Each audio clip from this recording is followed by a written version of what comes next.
Did you catch any or all of I think was quickly becoming an iconic Saturday Night Live episode from this past weekend? So, you put it in the notes, so I watched it last night. Okay. I don't watch SNL regularly anymore. Do you?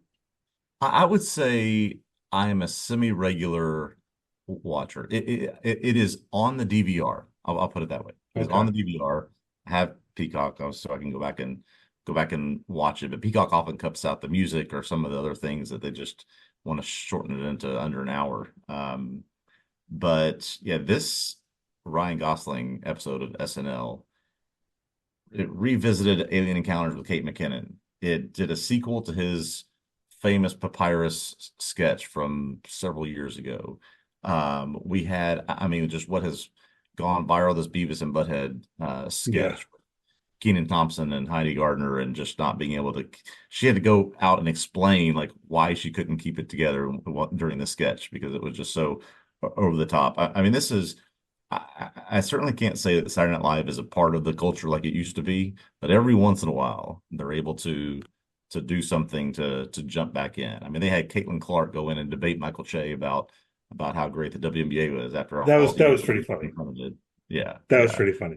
So it Calling was him just a out for great the various episode. jokes he's made about women's sports and then making Yeah, him read these other jokes at his own expense. That was pretty funny. exactly, And the Beavis exactly. and Butthead thing I did enjoy, Yeah, I So it just was, they're just if start with the Beavis Butthead one if you haven't seen it. I'm sure everyone has it at this point, but Heidi Gardner, who is well known for keeping it together, just cannot make it through this sketch, and has since done several interviews of why it was so hard for her to do so. They didn't, do the whole full prosthetics and the rehearsal. They didn't. She wasn't prepared for it. it was particularly the Butthead. Who's that? What's his name? Mikey Day? Is that his Mikey name? Day, yeah, who I actually think is really funny. Mikey Oh Day my was God. yeah. And I think that was the moment, like she saw him with the full butt head going on and just it just couldn't keep it together. Yeah. Um, but Oh no, just good to see them. I mean, resurface every once in a while. Next year is the 50th season of Saturday Night Live. pretty crazy. Yeah, they'll do something big. They did a big thing for 40, so I'm sure they'll do something big next year whenever that comes up. Yeah. And I mean, a lot of this probably is Ryan Gosling is actually a really good comedic actor. He really He is. really Yeah. is.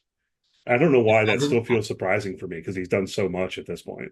yeah, and I didn't even mention that the cold open, not the cold open, but the monologue is Emily Blunt joining him. Obviously, they're in the Fall Guy together, coming out next month, where they're learning how to say goodbye to their respective characters from Oppenheimer and from Barbie, right? Let's leave those behind because we got a new thing coming up, right? Yeah. So that's just another great thing. Just the whole thing, start to finish, was great. Yeah, definitely one of the better ones they've done lately. As I said, I don't watch it regularly anymore. There was a time when I did, and then Yeah, so often it just started feeling like, well, this isn't really worth my time. So yeah. I don't know.